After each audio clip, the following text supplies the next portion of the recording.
అంటే there are plus points when మా టైంలో ఉన్నప్పుడు ప్లస్ పాయింట్స్ కూడా ఉన్నాయి, అలాగే ఇప్పుడు ఉన్న దాంట్లో చాలా ప్లస్ పాయింట్స్ ఉన్నాయి. సో రెండు కలిపి అంటే దట్ ఎక్స్పీరియన్స్ బిఫోర్ అని ఇప్పుడు దీంతో మర్జ్ చేస్తూ వెళ్ళడమే. So it's like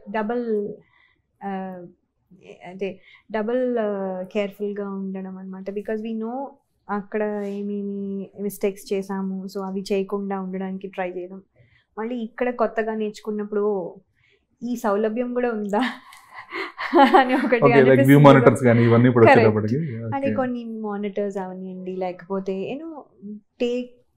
first టేక్లోనే okay అవ్వాలి, లేకపోతే 2 takes అయ్యాక ఒక ప్రెషర్, ఇలాంటి ప్రెషర్ లేకపోవడము, ఒక ఈజ్తో చేయడం విల్ డూ బెటర్. ఓకే ఇది అంటే మనకి ఇప్పుడు ఈ రీల్ ఇలా రన్ అయిపోతుంది, ఇది డబ్బులు అయిపోతున్నాయి, ఇప్పుడు మానిటర్ అయ్యో మనం ఇప్పుడు ఇంతమందిని అంటే డబ్బులు వేస్ట్ చేస్తున్నాం, ఇంత టైం వేస్ట్ చేసేస్తున్నాం అని ఒక ప్రెషర్ లేకుండా చేయడము, ఇలా lot of things. I'm just saying example కోసం.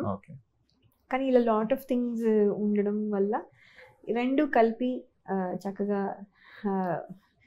మిక్స్ చేసి ఐఎమ్ ఎంజాయింగ్ మై జర్నీ.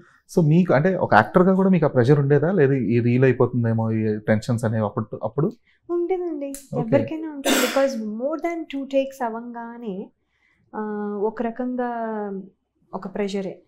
అంటే because now people will start okay come on focus అట్లా, అంటే కొంచెం కానీ ఒక రెస్ట్లెస్నెస్ కానీ, అంటే ఇట్స్ నాట్ అంటే పెద్దగా ఏవో అరిచేసి తిట్టేసి కాదు, కానీ ఈవెన్ దాట్ కూడా కొంచెం మనకి ఓకే మనం అయితే వీఆర్ అంటే ఒకలా అయిపోతాం కదా. So those kind of things used to be there.